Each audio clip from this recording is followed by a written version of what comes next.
If you made it through the last episode, get yourself a cookie and a cup of tea.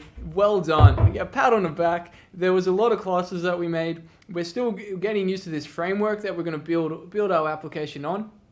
The more we work with it, the more it's going to make sense how they connect with each other. And the good news is that that's kind of like the basis. We're really getting close to having the core of this application. In this episode, we're just creating one more class. This is going to be our prefab generator.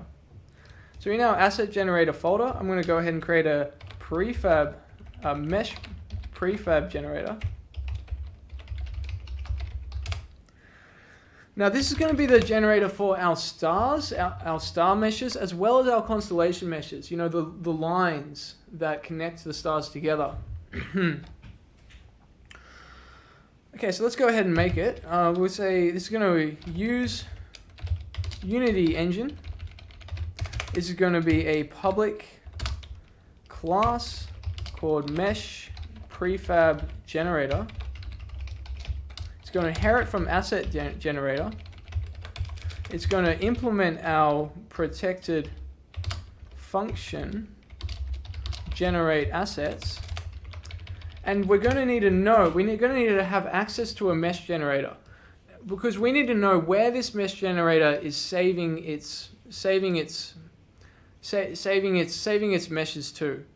Okay, so for example, we have our mesh generator, which will, because it inherits from asset generator, it's got a folder path. So we're going to need to know where that folder path is. So let's go ahead and have a public mesh generator. Star mesh generator. Okay, so that's going to give us a path to the saved meshes. Okay, so at the moment there's only one mesh in that folder, but there could be more. Like let's say, yeah, I won't go into the details, but let's just pretend that there'll be more, and we'll find out later. So we're going to need to have a parent prefab that's going to, all our mesh prefabs will go inside of. So let's go ahead and create a parent prefab equals new game object. But we want to give it a name. It makes things so much easier if things have names. So I'm going to create a public string prefab name. By default, I'll just call it mesh prefab. But that'll be, you can edit, you'll be able to change that. Like for example, we might change it to star mesh prefab or constellation mesh prefab. So prefab name. All right. Now, so for each mesh inside this mesh path, we're going to want to create a prefab for it. So first of all, let's get all the meshes out this path. How are we going to do this? We're going to create a generic function. If you haven't used generic functions before, they're really useful when used sensibly.